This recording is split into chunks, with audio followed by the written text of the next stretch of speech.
আসসালামু আলাইকুম। এটা আমার গরুর কোরমা। আমি এখানে কোনো রকমে পানি দেই নাই, তেলের মাঝে 2 দিন যাবত, ঈদের দিন যাবত থেকে বাঁচতেছি। এখানে আমি দিয়েছি আদা, পেঁয়াজ, রসুন, একটু স্লাইট জিরার গুঁড়া, আর এলাচ, দারচিনি, তেজপাতা আর কাঁচামরিচ। এখানে আমি পানি অ্যাড করি নাই, তেলেই বাঁচতেছি।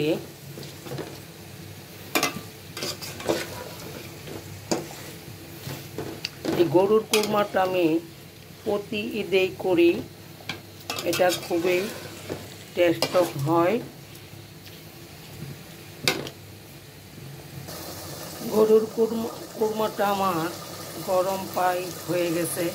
আমার আম্মা ছোটোবেলায় দেখতাম বড় বড় ডেকে এই গরুর কোরমা করে সয়াবিন তেলে অনেক বেশি করে সয়াবিন তেল দিয়ে রেখে দিত 1 মাস। আগে ছোটোবেলা ফ্রিজ ছিল না, 1 মাস এই কোরমা সয়াবিন তেলে ভিজিয়ে রাখলে একটা মাংস ভেঙে যেত না, এভাবেই থাকতো।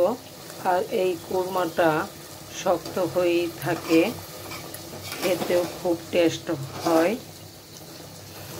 আপনারাও করে দেখবেন, ভালো লাগলে লাইক কমেন্ট করবেন।